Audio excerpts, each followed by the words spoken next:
Technology is a very basic thing in this industry, obviously. Without technology, you would have no industry like of this size and dimension. And I have very distinguished set of business owners and technologists who also interact globally with multinational technologies and executives. And this is the right panel to discuss the intricacies of technology. I would like to first start with Mr. Rajesh Khurana.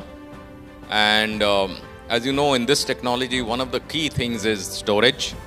Electronic storage is a very big thing now, of course, cloud and all that. Everybody knows it's a gigantic technology structure in itself. But he will specifically discuss on how the storage devices impact the edge devices and how low latencies and other things impact the edge devices at a device level. So these are some of the intricacies he'll get involved in.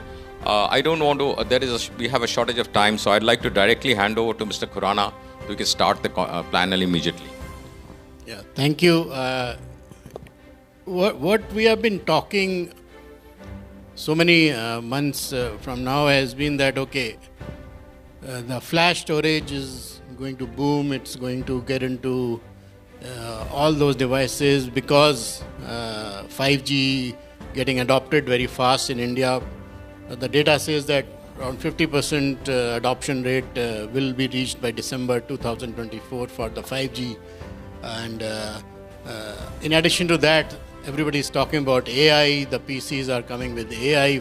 Everything, you just look at it, AI is powering everything. But what actually is this all about from a flash storage point of view?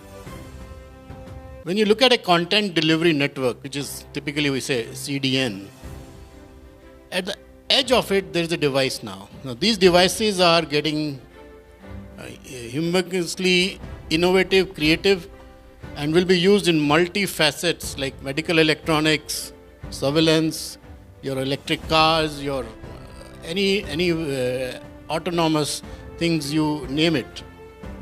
But what actually happens is, you need a flash there in the edge device, but the flash has to respond fast. So that's in technical language we call latency. So it has to have the best of the best latency to deliver what is expected from a consumer point of view. So your response has to be extremely fast. So one of the biggest thing we are now seeing is where manufacturers are getting challenged is how to develop low latencies. Like, for example, we have products like in Bivin as such. I represent Bivin. Bivin is the biggest IC packaging manufacturer in the world, and we do sell HP branded SSDs, Lenovo branded SSDs, Acer branded SSDs. We are licensed manufacturer and distributors for, we appoint distribution channel for these guys. So we are like the world's #1 flash storage device manufacturer and seller in the world. So we appoint distributors and we do. So one of the brands is Predator, the gaming brand. And we have seen the demand for products which are having class latency of 30 getting adopted now, which was not a thing last year. The general products are class latency 36, 40, 38, but this is, we're calling about 30. 30 is like immediate response. In addition to that, what we are seeing is the speeds. Anybody heard about the latest speeds of SSDs? It's mind-boggling. 14,500 megabytes per second transfer rate. What you see is in a generation 5 SSD, we have a product today, we have launched it internationally, which is 14,500 megabytes per second. Read and write is 14,000. Conventionally, the SSDs, what we're seeing in the market are 3,000, 5,000, but we're talking about now 14,500. So what we're seeing is an ecosystem which is driven by these devices, making AI-enabled infrastructure and ecosystem possible. And that's where we're leading towards when we talk about the storage things. The challenge with manufacturers is that how do we get this kind of things and at the same time good capacities, like 1 terabyte at least. So for that we have to stack different, all this flash together. We, Bywin, can boast of 32-layer die stacking technologies. I don't think many people can boast of today. So these are the few trends which are happening these days. Hopefully, I will not take much more time. Maybe others can talk about it. If you have some other questions, please do. Thank you so much, Mr. Khurana, for setting the context and letting us know that you have 14,500 megabits per second speed now coming in. And with AI technologies, 5G networks and all that, these speeds are relevant. And you also explained that how low latency products at the edge device level is what you're introducing in the market. I would now request my friend Mr. Saurav Dey to talk about his organization, Journix International. They are a hardware company, and so I would request him to talk about the hardware IT components and taking a peep into the future. What is the roadmap of these type of components? What is the future of these 5 or 10 years down the road? Over to you, Saurav.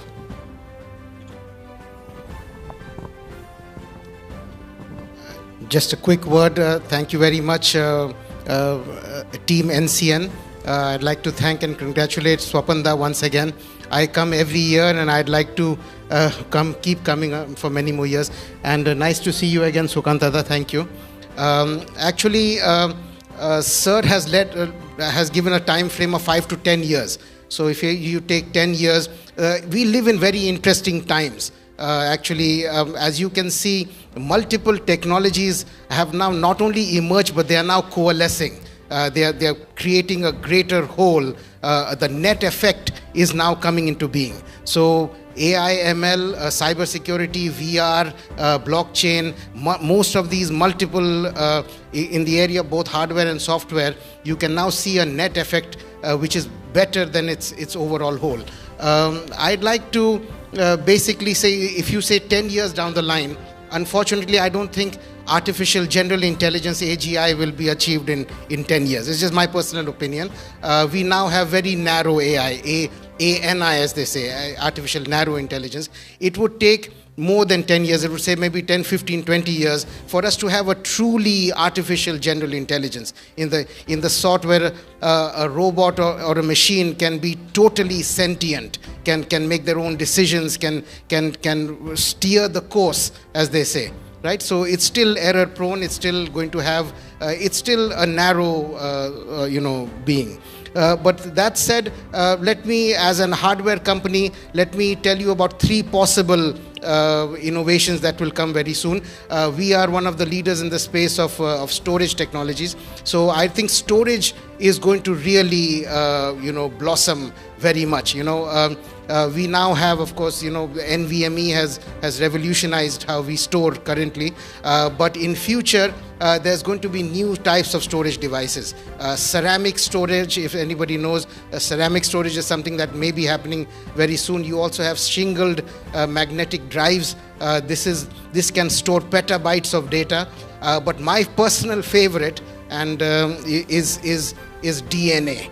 I think the timeline that Sukanta gave, 10 years, that is possible. In about 10 years, we can have DNA storage of data. Now, just like we IT people, we have bits and bytes. The space of genetics has had for billions of years, has stored data in 4 different bases: adenine, guanine, thymine, cytosine. They have 4 bases, just like we have binary. And with these 4 bases, you can store millions of terabytes of data. And not only that, the life of the data is also going to be much, much longer. Currently, how long does a drive stay? Let me say 20, 30, 40 years. See, it could stay 50, 60 years, but then you don't have the interface anymore. One advantage of DNA is the interface is also going to be such that it's interface independent. Also, but at the most, it could last, a drive could last, say, 80, 90 years if you keep it stored in a safe place. But could anybody like to guess how long DNA would last? in the millions of years. In fact, they say over 1 billion years. Right, so all of us will be gone, but our memories, our storage will still be there. So that's one. Secondly, of course, the power of processing is going to catapult. We have a new leader in the league table of companies around the world. NVIDIA is a deserving leader. Artificial intelligence has been a concept since the 1950s. It's nothing new. It's NVIDIA and their GPU and the processing ability that has made this shift in the last 20 years. So I think processing power is going to go even faster and faster. We may have different types of chips, but this concept of non-graphics based GPUs, that's going to really pick up. It's already happening. GPUs are not only used for graphics anymore. And the third area, of course, is just battery storage. Lithium ion has hit a ceiling. I think there would be other technologies like sodium ion and aqueous magnesium. These are two new forms of batteries. And in our company, we are working on trying to create this new wave. And so I think these are the three areas I'd like to focus on in the next 10 years. Thank you. Thank you very much for giving us a peep into the future. I'd like to request now Mr. Rohit Sharma to talk more about the memory industry, the storage, and what is now called the AI-enabled PC, which is the new buzzword. Thanks a lot. I'm Rohit Sharma. I'm part of Micron Technology. I take care of the technical portion for India as well as the SAARC region. So coming to the question, memory and storage industry, this is changing so fast, and to keep pace, we have to do a lot in the back end. Now let's start about the memory technology. So memory from 1 alpha node to 1 beta node, kind of a year and a half earlier, we had launched that 1 alpha, and now we had come to the 1 beta nodes as well. From a DDR4 technology to DDR5 technology, we are already there, and it is a revolutionary technology. Whenever we moved from DDR2 to DDR3 to DDR4, only cosmetic changes were there, while once we moved from DDR4 to DDR5, the entire architecture has changed, and the kind of bandwidth and the speed rates have increased tremendously. Now earlier it could have been a compute bound system. Now the system became a memory bound system, and once you move from DDR4 to DDR5, much of that memory wall you will be able to pass off.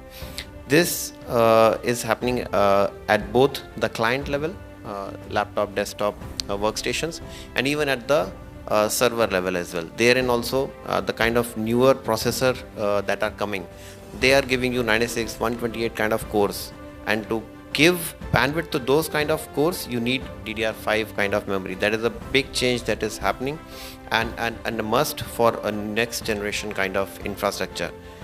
On top of that, whenever you want to go beyond 2 to 3 terabyte of memory within a same single server, then a next gen technology that is coming up is CXL.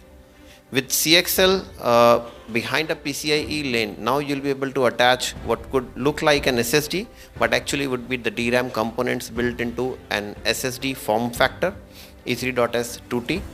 That will allow you to expand beyond say 2 to 3 terabyte that you can normally go within a 2U kind of server. This technology also will change the entire shape of the data centers, and would be going on and increasing from right now it is just at 128 GB to 256 GB kind of capacity, but the PCIe lanes are enormous. So you can think of 2 to 3 terabyte of memory within that is just right across the CPU, and then behind the PCIe lanes, then you can add 2 to 4 terabyte more, and that also will also be just one hop away from the CPU. CPU will not know whether it is accessing the memory right next to it or from the PCIe lanes.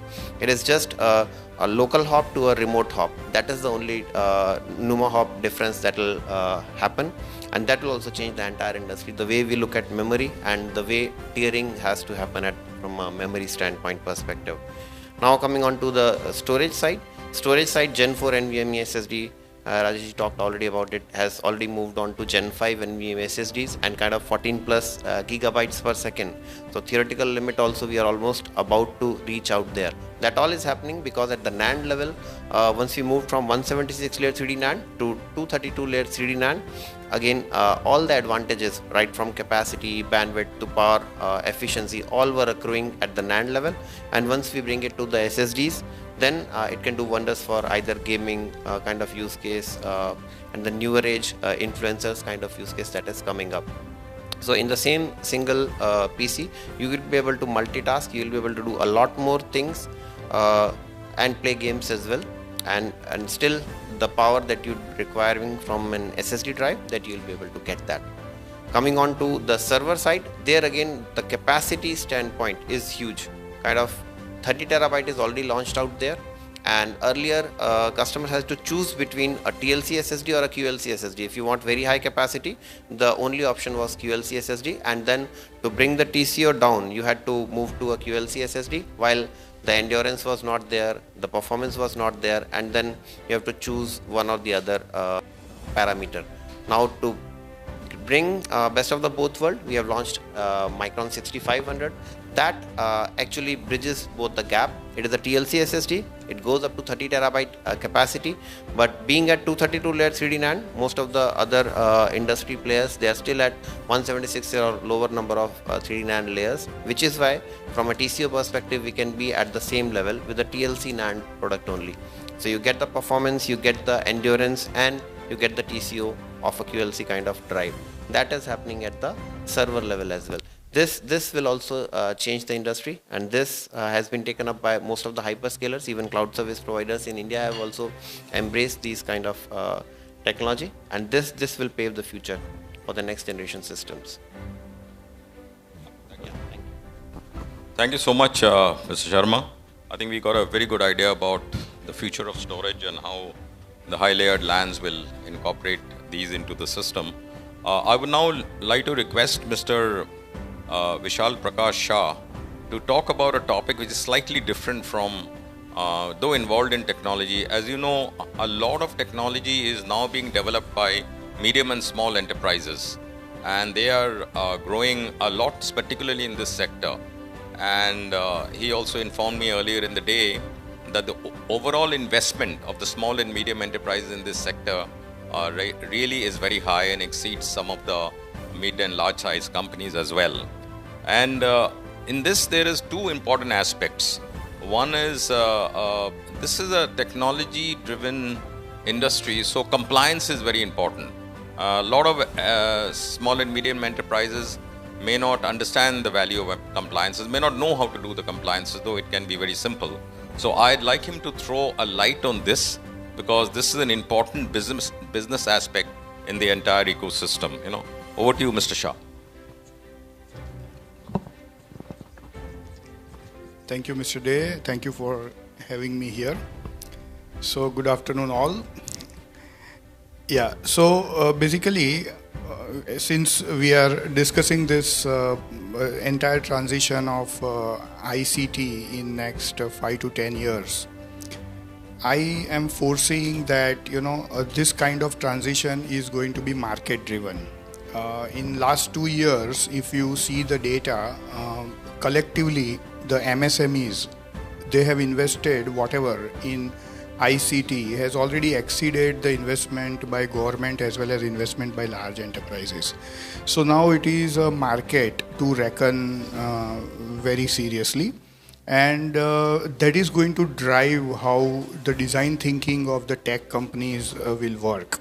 So in past few years, maybe when most of the products were developed having a design thinking approach of, it is going to be functioning for a specific objective, it will basically be developed for technical people.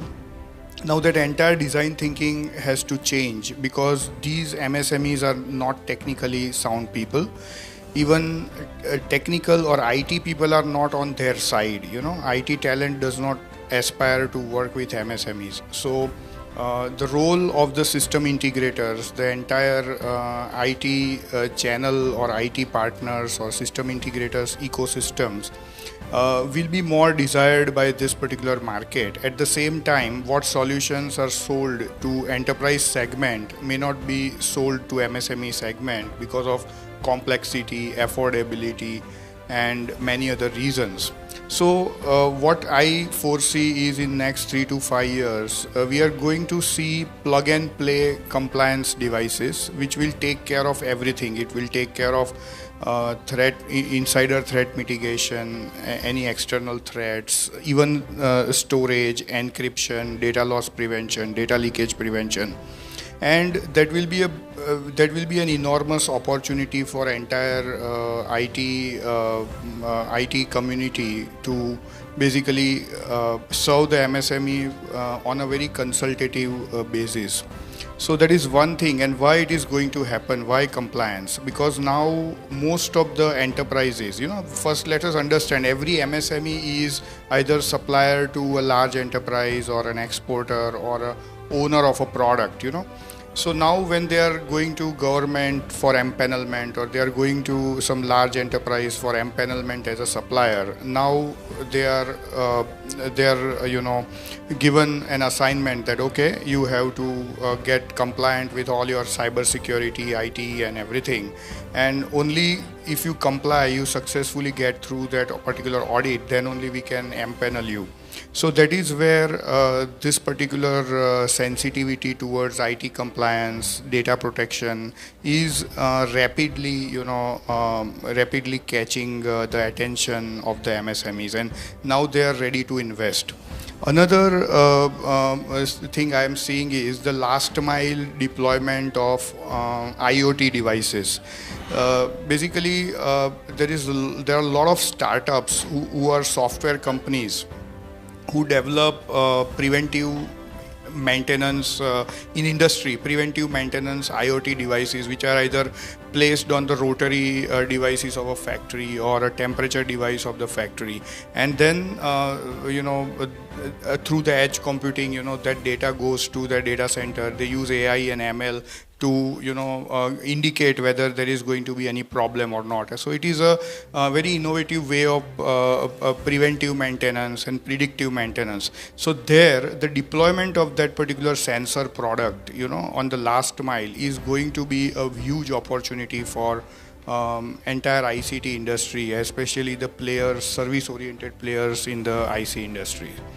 So these are the two things which I, foresee. Thank you so much, Mr. Shah. Now, no word on technology or any technology panel is complete these days without talking about cybersecurity. And the huge problems and alarms which we face in the cybersecurity world.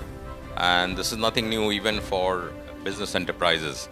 So I would like to now request Mr. Gaurav Bhatnagar talk a little bit about cybersecurity and his products and company.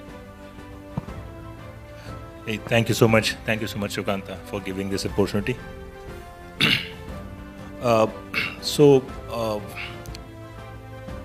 I'm Gaurav from Kaspersky, and we are a cyber defense company.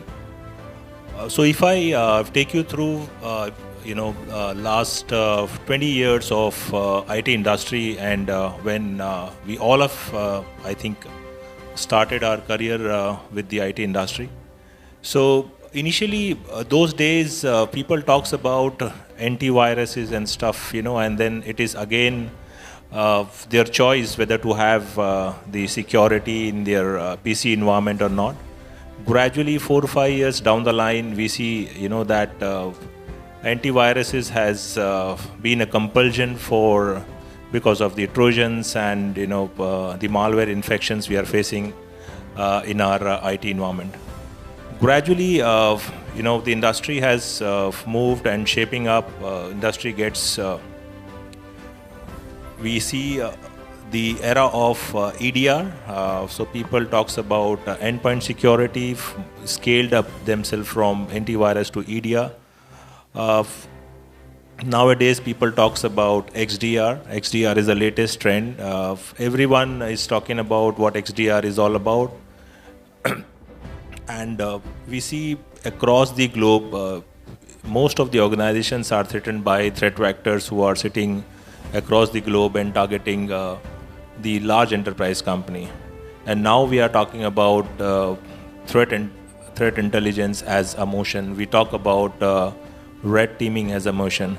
So this is an industry shift, and what I see, cybersecurity, it's a journey, it's not an end.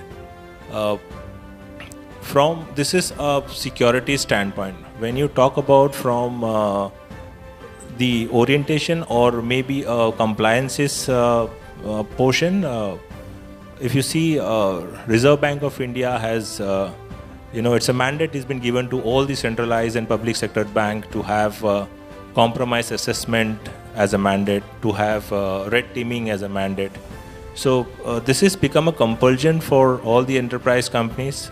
It's a large business piece which every IT fraternity, IT partner has to look about, because you talk manufacturing has a threat. They should have a piece of ICS, OT security. You talk financial fintech companies, BFSI. It's a mandate for them to have red teaming. There's a mandate to have compromise assessment once a year at least. You talk about any industry. Now, what we generally see that this is getting a never-ending story, because every day we see a new TTPs, a new style of getting attacked from the threat vectors, and now this is happening all over the globe. There are, I can say, there are millions of threat vector communities who sits on the dark web. Earlier we used to see that the surface web only being targeted, but now dark web is a place wherein all this malfunctioning is been sold. So I can give you certain example. Couple of my CTO friends were talking about that data. Every confidential data is now available for selling.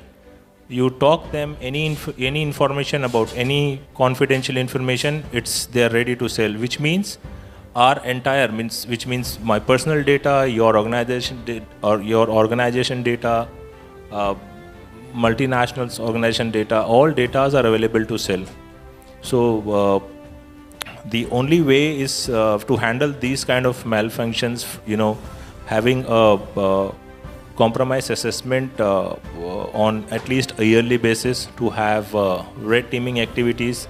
On top of it, you should have threat intelligence piece as a motion, wherein you will get the advanced threat intelligence. So it's a 24/7 activity, wherein if you see any compromise happen in your organization, you could see that what all things have been compromised, your assets has been compromised, or your credentials have been compromised. So I think this is a new learning which we also getting learned day by day, and this is never I don't see there's a one-stop challenge where we see that it is going to end. So that is about threat intelligence. Last but not the least, you talk about now people also talking about the brand compromise. Earlier I was talking about the data compromise. Now you see a challenge which is coming from a brand compromise. You never know, who is using your logo, who is using your product's name. There are so many counterfeit products are available on Amazons of the world, or on the Flipkarts of the world. Now you never know that this product is original, this product is coming from a right channel, or these products are sold by a gray market area. Because when we see that the price differences are much, one genuine product, same name, same model number, same lookalike is available at X price, and another window, the same products is available at X minus 1 price. So that's nothing but brand violation. Many organizations are facing this challenge, and we as Kaspersky always provide a solution. Maybe it's a brand image violation, or maybe it's a data breach violation. So that's all I think from my side. If you have any questions, you can ask me off late there. So thank you so much. Thank you very much, Mr. Bhatnagar. Impersonation is a very big business. That's what he was talking about. I can tell you my own personal case. One of my car's number plate was stolen. When I went to the police station, I said my car number plates are stolen. So he says, "Aapka gaadi chori nahi wala gaadi nahi chori hai, number plate chori hua." So he said, took it very casually. And then I get a call from another police station far away. Says that, "Is this your car?" I said, "The number plate is correct, but the car is sitting downstairs without a number plate." So he says, "No, did you go here? Did you go there?" And blah, blah, blah. Cut a long story short, we don't have time. This happened in March of last year. I'm still fighting a case in the court. This is between the government of Delhi and myself, where they are saying that your car was involved in some high-speed thing in somewhere in North Delhi where I never go. I tried to even look at the location. I've never gone there in my life probably. And the case is still going on. And the judge refuses to believe that she says that the camera took the picture of your car. I said the camera took the picture of my number plate. That was not my car, somebody else's car. But you see, the criminals are so clever. They use the same type of car. The car from which this number plate was stolen was a Honda City. So they used the Honda City also, so that they could confuse the police and the courts and everybody, which they have successfully done for the last 15 months. So you have to be very careful. Impersonation is a very big business, and that's what Mr. Bhatnagar was alluding to.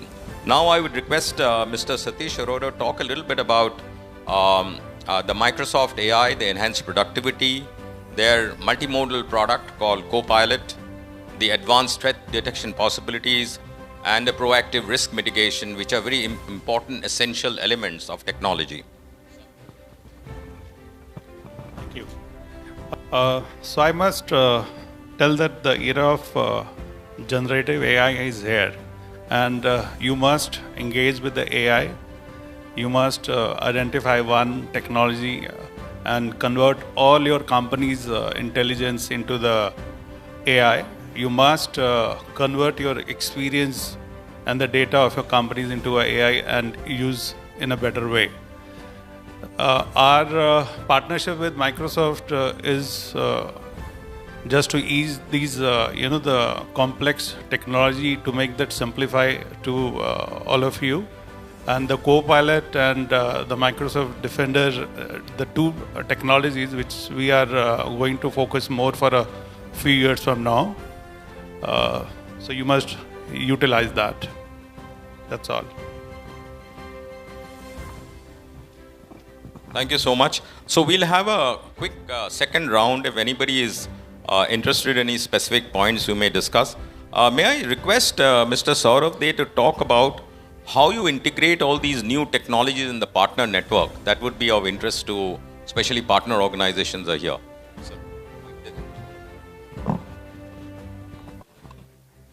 Hello. Yeah.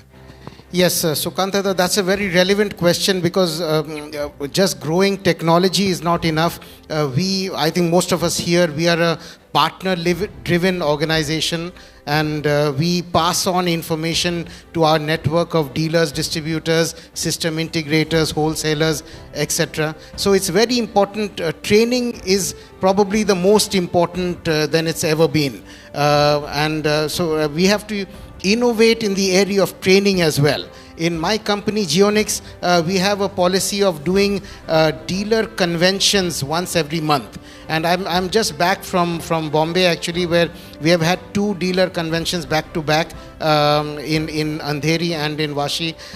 What I have found is the dealer base is still not really used to online training. We have had initiatives, but I think maybe we have to change the format of online training. Just pure monologues will not do. We have to have interactive online sessions. But it's still, even in the digital age, it's very important to have one-to-one contact with your distributor dealer network. And for system integrators, we have a traveling trainer actually now who helps in giving them hands-on training. Training has to be very hands-on. It cannot be theoretical. It cannot be futuristic. It has to be in the now and the present, and you have to give them specific tools that they can pass on to the dealer, to the consumer base. Consumers have all types of questions. Very often, as we all know, consumers don't really know what exactly they want. What type of storage device should I have? M2? Should I have NVMe? Should I have SSD? Should I have the U2 format? What type of storage should I have? Now the trend is in gaming. What type of graphics card should I take? What are the differences, right? And what type of motherboard should I have? So it's very often we look at dealers and distributors as consultants, not just sellers. And so I think training, you can call it training 2.0 or whatever, training has to be taken, is more important than ever before. Thank you. Thanks so much, Saurabh, for all this. And training and skill development is an ever-going process with the changing technologies. If any other panel members wants to make a point, we can. Otherwise, I'd like to throw the discussion open to the house. If any one of you in the audience wants to ask any question or any comments, I'd like to welcome that. So if there is nothing else, I'd like to end the panel. And I think we covered the wide range, right, from storages to cybersecurity to MSME compliances and integrating technologies with the partner network, skill development. We discussed a lot about risk mitigation, the proactive nature of the technologies of the future. And so with that, I'd like to hand over the panel to the organizers for the next things.